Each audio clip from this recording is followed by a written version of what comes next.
Food. There's nothing I'd rather stand here in front of all of you today and talk about than food. So naturally, we're going to start this experiment or this talk off looking at a few different meals and a little experiment. On the following slide, I'm going to show you two different kinds of meals. There'll be meal 1, which will be on the left, and meal 2, which will be on the right. And then I'll ask you which one you prefer. So let's get started. So if you prefer meal 1 on the left, please raise your hand. All right.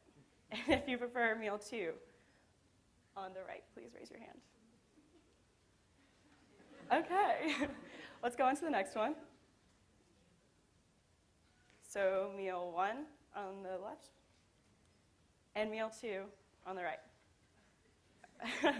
This next one I'm expecting to be a little divided given an undergraduate crowd, but, meal 1 and meal 2.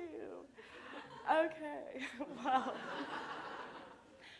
I'm going to challenge you to think about your food, to think about where it comes from, what it represents, and ultimately what it means in your everyday life.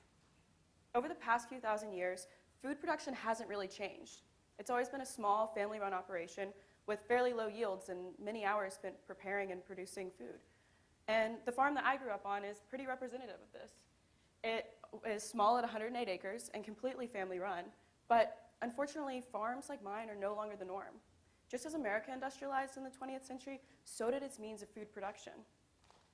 And this change has provided for a growing US population, but it's also limited the role that everyday people play in the food production system.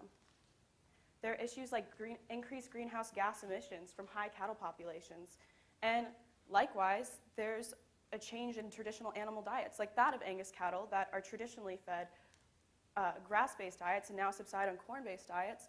And this change is seen in the high saturated fat concentrations in the final product.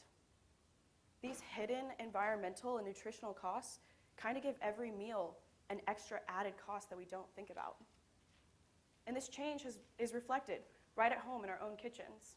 With the invention of the frozen dinner in the early 1950s, it's easy to see why the percentage of home-cooked meals has decreased by 15% in the last 30 years alone. And this is so representative of Vanderbilt's campus right here. It's so easy to go to a Munchie Mart, use a quick swipe, and have a working lunch. Out of curiosity, will you please raise your hand if you have had a working lunch or a frozen dinner in the last month? Yeah.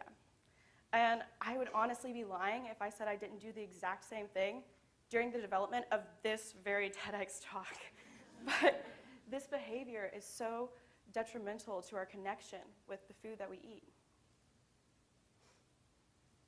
Now, historically, in times long before food security, if someone offered you a meal, that meant that they cared enough about you that they wanted to keep you alive. Now, while this is a vast exaggeration for most meals in America today, the sentiment that food is equivalent to life is still seen through the social connections that come with every meal.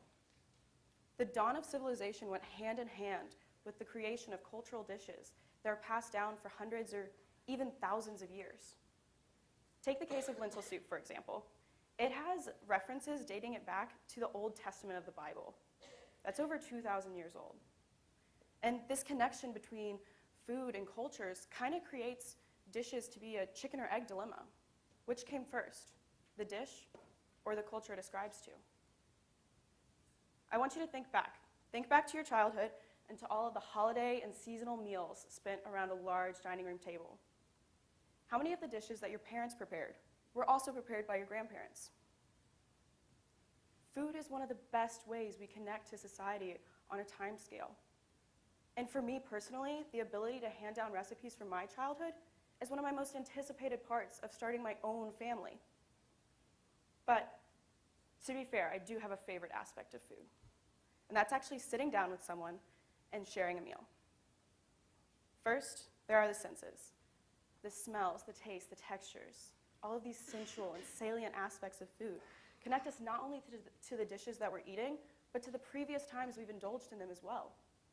This is the reason why it's so easy to go home on holiday break, have one home-cooked meal, and for all of the stress and anxiety of the semester to just instantly melt away into nostalgia of simpler childhood times.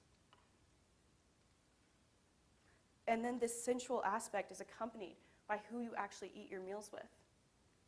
All of those holiday and seasonal meals shared around a dinner table provided a platform for you to jumpstart your relationship with your friends, your siblings, your parents.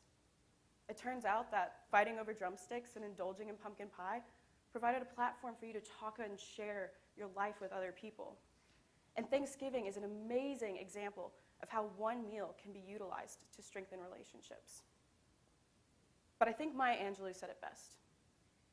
Eating is so intimate. It's very sensual.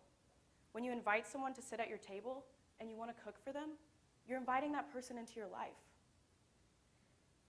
But when we go to Munchie and we use a quick swipe and we have a working lunch, we neglect all of these social, environmental, and cultural issues that surround our food.